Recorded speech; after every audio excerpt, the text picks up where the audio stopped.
مدامي غم دی وخوړم د عشق په لاره د ژوند لار مدامي غم دی وړاندې کوونکی مولوي محمد یاسین فهیم.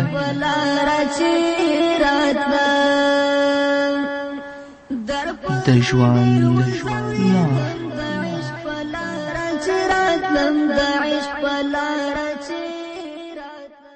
بسم الله الرحمن الرحيم. الحمد لله رب العالمين حمد الشاكرين، الصلاة والسلام على سيد الأنبياء والمرسلين سيدنا ونبينا وشفيعنا ومولانا محمد وعلى آله وأصحابه الطيبين الطاهرين. قدرمنو اوریدونکو د ژوند د لارې د خپرونې مینوالو، السلام علیکم ورحمت الله وبرکاته. ستاسو روغتیا او خوشحالي د پاک رب نه غواړم، په دې هیله چې د صحت او عافیت جامې په تن ولرئ او خوشحالي مو په برخه وي. دا دی زه محمد یاسین فهیم د ژوند د لارې د خپرونې په وړاندې کولو کې ستاسو په خدمت کې یم، په دې هیله چې دا خپرونه ستاسو د پام وړ وګرځي. قدرمنو اوریدونکو، زموږ د نننۍ خپرونې موضوع د لمانځه ارکان او همدارنګه د مانځه واجبات. د لمانځه ارکان 5 شیان دي. اول، تکبیر تحریمه، یعنی د نیت تړلو په وخت کې چې کله دا الله اکبر وایي، دا تکبیر تحریمه په مانځه کې فرض ده. که څوک تکبیر تحریمه ونه وایي، اصلا د هغه مونځ نه دی شوی او دا په مانځه کې فرض ده. الله رب العزت فرمایي وربک فکبر په صورت مدثر کې د خپل رب لویي بیان کړه، او د رب لویي په څه باندې بیانیږي؟ په الله اکبر باندې. همدارنګه الله رب العزت په صورت اعلی کې فرمایي وذکر اسم ربه فصلی، د خپل رب نوم یې واخیست او مونځ یې وکړه. همدارنګه د حضرت علی کرم الله وجهه مرفوع حدیث دی چې هغه فرمایي قال رسول الله صلی الله علیه وسلم تحریمها التکبیر. رسول الله صلی الله علیه وسلم فرمایلی دی چې د مونځ تحریمه هغه په تکبیر باندې ده. نو تکبیر تحریمه په مانځه کې فرض دی. که څوک تکبیر تحریمه ونه وایي، د هغه مونځ نه دی شوی. دویم رکن د مانځه هغه قیام کول دی، یعنی ودرېدل. هغه څوک چې توان د ودرېدلو لري او عذر نه لري، هغه لپاره قیام فرض دی. که هغه په ناستې باندې فرضي مونځ کوي، د هغه مونځ نه کیږي. او که څوک عذر لري، په ولاړې باندې فرضي مونځ نشي کولی، که هغه کینی، بیا هغه لپاره باک نشته دی. الله رب العزت فرمایي قوموا لله قانتین. په مانځه کې د الله په دربار کې ډیر په عاجزي او تضرع سره ودرېږئ. قومو صیغه د امر ده. همدارنګه حضرت عمران بن حسین رضی الله تعالی عنه فرمایلی دي كانت بي بواسير فسألت رسول الله صلى الله عليه وسلم عن الصلاة فقال صل قائما فإن لم تستطع فقاعدا. رواه بخاري. عمران بن حسین فرمایی چې ماته د بواسیرو تکلیف و، نو ما د محمد رسول الله صلی الله علیه وسلم نه د مونځ په باره کې پوښتنه وکړه، یا رسول الله زه به مونځ څنګه کوم؟ نو محمد رسول الله صلی الله علیه وسلم ماته وفرمایي چې مونځ په ولاړه کوه، او که په ولاړه مونځ نشي کولی نو په ناسته باندې بیا مونځ کوه، که توان د ولاړې بیا نه لري. نو که په تیاره کې، همدارنګه په موټر کې د ودرېدلو امکان وي، هلته هم ودرېدل فرض دي چې په ولاړه باندې مونځ وکړي. او د مجبوري په حالت کې چې ودرېدلی نشي، نو فرض مونځ هم په ناسته باندې بیا جایز دي، خو نفل بغیر د عذره په ناسته باندې هم کیږي. بغیر د عذره هم په ناسته باندې نفل کیږي. خو کوم ثواب چې الله رب العزت په ولاړه باندې درکوي، هغه ثواب بیا په ناسته کې نشته دی. دریم رکن په مانځه کې هغه قرائت کول دی. قرائت په مانځه کې فرض دی، یعنی د قرآن کریم یو برخه لوستل. فقرؤوا ما تیسر من القرآن. تاسې ولولئ په مانځه کې هغه شی چې د قرآن نه تاسو لپاره آسانه وي، چې هغه د 3 آیتونو نه کم نه وي، او همدارنګه یا یو اوږد آیات اوسیږي. نو قرائت کول په مانځه کې دا هم فرض دی او رکن دی په مانځه کې. بغیر د قرائت د سره مونځ نه کیږي. او څلورم رکن په مانځه کې هغه رکوع کول دی. الله رب العزت فرمای په سورت حج کې یا ایها الذین آمنوا ارکعوا، ای هغه کسانو چې تاسو ایمان راوړی دی، نو تاسو د الله لپاره رکوع کوئ. مخکې ما تاسو ته ویلي وه چې د مونځ حقیقت او روح د الله رب العزت شان او لویي اظهار کول دي. چې په مانځه کې د الله رب العزت د شان، د الله د عظمت او د الله د لویي اظهار وکړي او په دې باندې اقرار وکړي او په خپله بندگی او عاجزي باندې اعتراف وکړي. سر اوچتول او سر اوچت ساتل د تکبر او لویي علامه ده، او د دې برعکس د سر ټیټول، د سر ښکته کول د عاجزي او د خاکساري علامه ده، او د ټولو نه زیات چې اظهار د عاجزي او د خاکساري کیږي هغه په رکوع او په سجده کې کیږي. د دې وجې نه محمد رسول الله صلی الله علیه وسلم فرمایلی چې تاسو سجده او رکوع ډیره په ښه طریقه سره ادا کړئ. یعنی چې کله مونځ کوئ رکوع ته هم ډیر زیات پام ساتئ، او چې کله سجده کوئ نو سجدې ته هم ډیر زیات پام ساتئ. د ام المؤمنین حضرت عایشې صدیقې رضی الله عنها مرفوع حدیث دی. هغه فرمایي کان رسول الله صلی الله علیه وسلم اذا رکع لم یشخص رأسه ولم یصوبه ولکن بین ذلك رواه مسلم. عایشې صدیقه رضی الله عنها فرمایي چې محمد رسول الله صلی الله علیه وسلم به چې کله رکوع کوله نو خپل سر به یې نه پورته کوه او نه به ډیر زیاته ښکته ساته، خو د دې په منځ کې به و، یعنی خپله ملا به ډیره همواره ساتله. یعنی په رکوع کې باید سر او شا دواړه برابر وي، نه د هغې نه اوچت وي او نه د هغې نه ښکته وي. همدارنګه د حضرت ابو حمید رضی الله تعالی عنه مرفوع حدیث دی چې هغه فرمایي ثم رکع فوضع یدیه علی رکبتیه کأنه قابض علیها ووتر یدیه فنحاهما عن جنبه رواه ترمذی. ابو حمید فرمایي چې بیا محمد رسول الله صلی الله علیه وسلم رکوع وکړه نو خپل دواړه لاسونه یې په خپلو دواړو زنګنونو باندې کیښودل، داسې چې دواړه زنګنونه یې ورباندې نیولي ول، او خپل دواړه لاسونه یې لکه د لیندۍ یعنی د کمان هغه غولکه چې ده د هغې په شان دواړه لاسونه څنګلې او مټې د اړخونو نه لرې ساتلې وي. نو په رکوع کې چې کله رکوع ته ځي باید چې لاسونه خپل ډډو پورې وننښلئ بلکې د هغه نه یې لرې وساتي، د خپل اړخونو نه یې لرې وساتي. همدارنګه د حضرت ابو مسعود انصاري رضی الله تعالی عنه مرفوع حدیث دی چې هغه فرمایي قال رسول الله صلی الله علیه وسلم لا تجزئ صلاة الرجل حتى يقیم ظهره في الرکوع رواه ابو داود. ابو مسعود انصاري فرمایي چې رسول الله صلی الله علیه وسلم فرمایلی دي د سړي مونځ نه کافي کیږي تر څو چې په رکوع کې خپله شا نیغه او برابره نه کړي. نو رکوع باید ډیر په آرام سره او ډیر په عاجزي سره وکړو. حضرت ابي هریره رضی الله تعالی عنه فرمایلی دي چې محمد رسول الله صلی الله علیه وسلم یو سړي ته د مونځ تعلیم ورکوله نو ورته وفرمایي ثم ارکع حتی تطمئن راکعا رواه بخاري. بیا په اطمینان سره رکوع وکړه. نو له بده مرغه چې نه زموږ رکوع معلومه ده او نه زموږ سجده معلومه ده، الله دې په موږ باندې رحم وکړي. او هغه څوک چې رکوع صحیح نه کوي هغه د خپل مانځه نه غلا کوي، او دا ډیره بده غلا ده. د حضرت ابو قتاده مرفوع حدیث دی. هغه فرمایي قال رسول الله صلی الله علیه وسلم اسوأ الناس سرقة الذي سرق من صلاته. قالوا یا رسول الله صلی الله علیه وسلم وكيف يسرق من صلاته؟ قال لا يتم رکوعها ولا سجودها. رسول الله فرمایلی دی چې ډیر خراب غل هغه دی چې په خپل مونځ کې غلا کوي. صحابه رسول الله صلی الله علیه وسلم ته عرض وکړه یا رسول الله مونځ کې به څنګه غلا کوي؟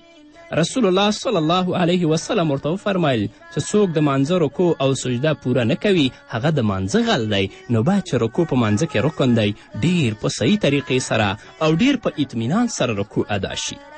پنځم رکن په مانځه کې هغه سجده کول دی. سجده باید هم ډیر په عاجزي سره او ډیر په تضرع سره الله ته وشي، ځکه سجده د الله رب العزت د نزدیکیت ذریعه ده. الله رب العزت فرمایي واسجد واقترب، سجده کوئ او د الله پاک نزدیکیت حاصل کړئ. د حضرت ابو هریره رضی الله تعالی عنه مرفوع حدیث دی. هغه فرمایي قال رسول الله صلی الله علیه وسلم اقرب ما یکون العبد من ربه وهو ساجد رواه مسلم. حضرت ابي هریره رضی الله تعالی عنه فرمایي چې رسول الله صلی الله علیه وسلم فرمایلی دي چې د بنده خپل رب ته ډیر قرب او نزدیکیت د سجدې په حالت کې حاصلیږي. یعنی بنده چې خپل رب ته ډیر زیات نزدیکیږي هغه د سجدې په حالت کې. نو باید چې سجده ډیر په عاجزي او ډیر په تضرع سره وشي. او هغه طریقې د سجدې چې فقهاو موږ ته بیان کړي دي هغه باید په مهغه طریقه باندې سجده وشي. د سجدې شکل او آداب چې سجده باید څنګه وشي. د حضرت وائل بن حجر رضی الله تعالی عنه نه روایت دی چې ان نبی صلی الله علیه وسلم فلما سجد بین کفیه، رسول الله صلی الله علیه وسلم به چې کله سجده کوله نو دواړو لاسونو په منځ کې به یې سجده کوله، لاسونه به یې نږدې کیښودل او هغو په منځ کې به رسول الله خپل مخ لګوه، سجده به یې کوله. همدارنګه حضرت عبدالله بن مالک رضی الله تعالی عنه فرمایلی دي کان النبی صلی الله علیه وسلم اذا سجد فرج بین یدیه حتی یبدو بیاض ابطیه، رواه بخاری و مسلم. نبی کریم صلی الله علیه وسلم به چې کله سجده کوله نو خپل دواړه لاسونه به یې لرې ساتل د خپلو اړخونو نه، تر دې چې د رسول الله صلی الله علیه وسلم هغه د تخرګو بیاس او سپینوالی به ښکاره کیده. همدارنګه د حضرت برا مرفوع حدیث دی، هغه فرمایي قال رسول الله صلی الله علیه وسلم اذا سجدت فزع کفیک وارفع مرفقیک، رواه مسلم. رسول الله صلی الله علیه وسلم فرمایي چې کله ته سجده کوي نو د خپل لاسونه په ځمکه کې د خپل د لاسونو کفین یعنی د لاسونو تلې او خپلې څنګلې اوچت یې کړه. او ځینې زموږ ورونه دي چې کله سجدې ته سي لاسونه او څنګلې په ځمکه باندې لګولي چې دا ډېره سخته ګناه ده او مونځ مکروه کوي. او چې کله سجده کوو باید سجده په 7 اندامونو باندې وکړو. حضرت عبدالله ابن عباس رضی الله تعالی عنه فرمایلی دي قال رسول الله صلی الله علیه وسلم امرت ان اسجد على 7 اعظم على الجبهة واليدين والركبتين واطراف القدمين، رواه البخاری و مسلم. حضرت عبدالله ابن عباس رضی الله تعالی عنه فرمایي چې رسول الله صلی الله علیه وسلم فرمایلی چې ما ته د رب د طرف نه حکم شوی دی چې په 7 اندامونو باندې زه سجده وکړم. هغه 7 اندامونه د خپل تندي باندې، د خپل دواړو لاسونو باندې، خپل دواړو زنګنونو باندې او دواړو خپو په طرفونو باندې، یعنی سجده دې داسې وشي چې اندامونه په ځمکه کې لګېدلي وي. او چې کله سجده او قومه کوو د رکوع نه چې پورته کیږو قومې ته او همدارنګه د یوې سجدې نه چې پورته کیږو بلو ته باید چې دا قومه او زموږ جلسه ډیر په اطمینان سره وي چې مخکې په دې باندې زه هم غږېدلی یم چې د حضرت ابو هریره رضی الله تعالی عنه مرفوع حدیث دی چې محمد رسول الله صلی الله علیه وسلم یو اعرابي ته د مونځ تعلیم ورکوه نو رسول الله ورته وفرمایل ثم ارکع حتی تطمئن راکعا ثم ارفع حتی تعدل قائما ثم اسجد حتی تطمئن ساجدا ثم ارفع حتی تطمئن جالسا ثم افعل ذلك في صلاتك كلها، رواه بخاری و مسلم. حضرت ابی هریره رضی الله تعالی عنه فرمایي چې رسول الله صلی الله علیه وسلم چې هغه اعرابي ته د مونځ تعلیم ورکوه نو هغه ته ویلې چې بیا په آرام سره رکوع کوه او بیا ودرېږه تر دې چې نیغ ودرېږې یعنی قومه وکړه، بیا په آرام سره سجده وکړه، بیا سر وچت کړه تر دې چې په آرام سره کینې، بیا خپل مونځ مکمل کړه په دې طریقې سره.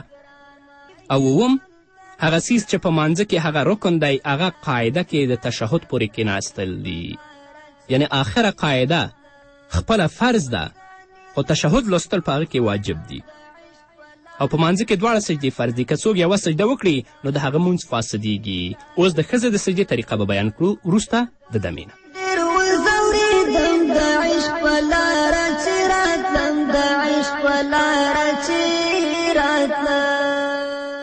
مداني غم دی وخړم د عشق په لاره چې راتلم، د عشق په لاره چې راتلم. قدرمنو اوریدونکو بیا هم زموږ سلامونه او نیکې هیلې ومنئ. سجده خو په مانځه کې فرض ده خو د ښځې سجده او د نارینه سجده فرق لري. انشاءالله په نورو خپرونو کې به په دې باندې زه تفصیلي غږیږم. ښځه به ډېره خلاصه سجده نه کوي بلکې د خپله خیټه به د خپلو رنونو سره لګوي او وروسته د هغه د سجده وکړي. د حضرت عبدالله بن عمر رضی الله تعالی عنه مرفوع حدیث دی، هغه فرمایي چې محمد رسول الله صلی الله علیه وسلم د ښځې د مانځه په باره کې وفرمایل و اذا سجدت الصقت بطنها بفخذیها کاستر ما یکون لها، چې ښځه کله سجده کوي نو خپله خیټه به د خپلو پتنونو او رنونو سره جوخته وساتي چې د دې لپاره د زیاتې پردې سبب دی. کلاو او خلاصه سجده لکه څنګه چې سړی کوي چې خپله ګیډه د خپله پښو او د خپلو رنونو نه اوچته او جګه ساتي، داسې سجده د ښځه نه کوي. همدارنګه د حضرت علی کرم الله وجهه ارشاد دی، هغه فرمایي اذا سجدت المرأة فلتزم فخذیها، ښځه چې کله سجده کوي نو دواړه پتنونه او د خپل دواړه ورنونه د سره یو ځای کړي، هغه د جفت کړي او وروسته د دې د سجده وکړي، د خپلې پښې د خلاصې هم نه پرېږدي. د دې احادیثو نه دا اصول واضح شو چې ښځې دپاره د مونځ هغه طریقه سنت ده چې ډیره د ستر او د پردې سبب وي، هغه طریقه باندې باید ښځه مونځ وکړي. نو د اسلام فقهاو کرامو د دې اصولو په وجه د ښځې او د سړي مونځ کې فرق بیان کړی دی. لکه د فقه حنفي مشهور او معروف کتاب هدایې په اول جلد کې په 2 صفحه کې دا ډیر په تفصیل سره بیان کړي، او انشاءالله هغه 10 فرقه چې د نارینه او د ښځینه په مانځه کې دي انشاءالله هغه به هم زه په تفصیل سره بیان کړم. هدایه لیکي والمرأة تنخفض في سجودها وتلزق بطنها بفخذیها لأن ذلك استر لها. ښځه د سجده جوخته کوي او خپل خیټه د خپلو پتنونو او رنونو سره یو ځای کړي، ځکه چې دا د دې دپاره ډیر زیات د پردې سبب دی. او هغه طریقه چې د ښځې دپاره د پردې سبب ګرځي، یعنې هغه مونځ، هغه ښځې دپاره ډیر بهتر دی. اوس ښځه چې کله د سجدې نه پورته کیږي هغه به تورک کوي. سړی چې کله سجدې ته ځي نو په سجده کې به د خپل دواړه پښې دروي، اما ښځه به د خپل دواړه پښې نه دروي. چې کله زموږ یو مسلمان ورور سجده کوي، یعنې د دواړو سجدو په منځ کې د خپل چپه پښه څملوي او په هغې دې کینی او راسته پښه دې ودروي. حضرت عایشه رضی الله عنها د مونځ په باره کې فرمایي کان رسول الله صلی الله علیه وسلم یفرج رجله الیسرا وینصب رجله الیمنا. رسول الله صلی الله علیه وسلم به خپله چپه پښه غوړوله او ښي خپه به یې دروله او په هغې باندې به کېناسته په چپه پښې باندې. اما ښځه به په مانځه کې تورک کوي. د تورک مطلب دا دی خپله دواړه پښې به ښي طرف ته وباسي او په هغې باندې به کیني. لکه هدایه لیکي وان كانت امرأة جلست على الیتیها اليسرى واخرجت رجایها من جانب الایمن لانه استر لها. مطلب دا دی او خپې دې دواړه ښي طرف ته وباسي ځکه دا ښځې دپاره ډیر استر او ډیر د پردې کار دی. د لمانځه واجبات که چیرې په مانځه کې دننه فرایض پاتې شو نو مونځ نه ادا کیږي. هغه فرایضو چې ما تاسو ته ولیسه چې 7 پکې شرط او په 15 پکې ارکان ول، خو که چیرې په مانځه کې واجب پاتې شي یا یې هیر شي نو مونځ نه فاسدېږي، بلکې په مانځه کې به څه کمی پاتې شي. نو د دې کمی د لرې کولو دپاره په شریعت کې سجدې سهوه کول ضروري دي. ځکه چانه چې په مانځه کې واجب پاتې شو نو د هغه مونځ نقصاني شه او جبر او پورهوالی د دې نقصان چې کیږي هغه په سجدې سهوه باندې کیږي. او که چانه هم سجدې سهوه پاتې شوه نو د دې مونځ ناقص ادا شو، دوباره لمونځ کول په هغه باندې واجب دی چې د خپل مونځ د سره بیا راوګرځوي. ځکه زموږ فقهاو دا لیکلي لکه اسلامي فقې چې هغه چانه سجدې سهوه په مانځه کې پاتې شي په هغه باندې اعاده د مانځه لازمي ده، واجب ده چې اعاده د مانځه وشي، ځکه د دې مونځ شوی دی خو مونځ سره د نقصانه شوی دی. نو د لمانځه واجبات زموږ فقهاو بیان کړي دي چې په مانځه کې 14 واجبات دي. که چیرې کوم واجب پاتې شي او سجدې سهوه ونه شي هغه مونځ ناقص دی او په ترک د واجب باندې باید سجدې سهوه وشي. اول واجب د مانځه د تحریمي تکبیر د الله اکبر په لفظ سره ویل. دویم د قرائت لپاره د 2 لومړنیو رکعتونو تعینول چې 2 رکعتو اولو کې به قرائت لولي په فرضو کې. دریم د لمانځه په 2 رکعتونو کې د سورت فاتحې نه غیر 3 لنډ یا 1 اوږد آیت لوستل د سورې فاتحې نه وروسته. څلورم د الحمدلله لوستل د فرض او سنتو په ټولو منځلو کې، یعنې سورې فاتحه په فرض او په سنتو منځونو کې په ټولو کې د دې لوستل واجب دي. پنځم د نفلو او وترو په ټولو رکعتونو کې د سورې فاتحې سره 1 سورت یا 3 آیتونو لوستل دا هم واجب دي. او په فرض منځونو کې صرف په اولنیو 2 رکعتونو کې سورې فاتحه یا 3 آیتونه لوستل واجب دي. په 3م او 4م رکعت کې لوستل سنت دي، ځکه چې رسول الله صلی الله علیه وسلم فرمایي چې د هغه چا لمونځ نیمګړی دی چې سورت فاتحه پکې ونه لولي. شپږم ټول ارکان پرله پسې ادا کول. که په یو رکن کې دومره تاخیر وشي چې د سجدې یا رکوع په اندازه وي نو سجدې سهوه په هغه باندې واجب ده، باید تاخیر په رکن کې رانه شي. اووم له رکوع نه مخکې په سجدې کولو هم سجدې سهوه لازمیږي، یعنې رکوع یې لا نه ده کړې او سجده یې کړې ده، په دې باندې هم سجدې سهوه لازمیږي. اتم په رکوع او په سجده کې دومره ځنډ کول چې 3 ځله پکې سبحان ربی الاعلی وویل شي. که له دې نه مخکې څوک رکوع یا سجدې ته ښکته شو نو د سنتو خلاف کار یې وکړ. هغه کسان چې زر زر رکوع او سجدې کوي د هغه لمونځ نه کیږي. په دې هکله صحیح حدیث هم موجود دی، په اسلامي فقه کې لیکلی دي. نو په رکوع او په سجده کې باید دومره ځنډ وکړي چې هغه کې 3 ځلې سبحان ربی الاعلی وویل شي. نهم لومړی قاعده کول، یعنې اول قاعده که 3 رکاتي وي یا 4 رکاتي وي په هغو کې اوله قاعده واجب ده. 10 په دواړو قاعدو کې د اتحیاتو یعنې تشهد لوستل دا خو واجب لیدي، خو ځینې فقها ویلي چې اوله قاعده واجب، تشهد پکې سنت، آخره قاعده فرض، تشهد پکې واجب. 12 ټول رکنونه په صحیح توګه ادا کول چې په هغه کې تیزوالی نه وي. 14 په کومو منځونو کې چې په پټه قرآن کریم ویل کیږي یعنې خفیه ویل کیږي لکه د مازیګر او د ماسپښین 4 رکاته فرضونو، په دغه لمنځونو کې قرآن کریم په پټه لوستل کیږي. او د جهر والا لمنځونه په هغه کې جهر لوستل واجب دي، یعنې د سهار په مانځه کې جهر واجب دی امام لپاره، د ماسپښین په مانځه کې، د مازیګر په مانځه کې خفیه په دې باندې واجب دی، او د ماښام او د ماسخوتن مانځه کې په دې باندې هم جهر لوستل واجب دي. یعنې په هغه منځونو کې چې خفیه وي خفیه لوستل واجب دي، په هغه منځونو کې چې جهر وي هلته جهر لوستل واجب دي. 14 په السلام علیکم ویلو باندې لمونځ ختمول. 15 د وتر مانځه لپاره په 3 رکعت کې دعای قنوت لوستل، یعنې د وترو په منځونو کې دعای قنوت لوستل دا هم واجب دي. 14 د اخترونو په منځونو کې 3 تکبیرونه ویل. خو د اختر په مانځه کې که د چا نه تکبیرونه پاتې شول د امام نه خلک زیات و، نو د تکبیرونو د پاتې کېدلو په وجه باندې یا د بل واجب د پرېښودلو په وجه باندې هلته سجدې سهوه کول پکار نه دي.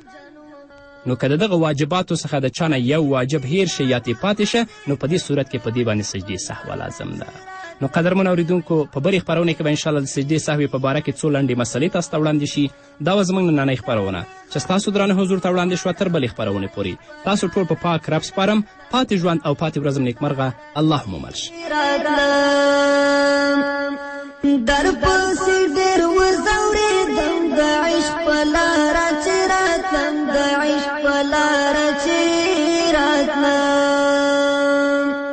زما غم خوار جانانه اوس مې بېل نه کړې له ځانه، دا به پرېوځي راته ګرانه. زما غم خوار جانانه اوس مې بېل نه کړې له ځانه، دا به پرېوځي راته ګرانه. لهي بېلتون ته نه ورځم د عشق په لاره چې راتلم، د عشق په لاره چې راتلم.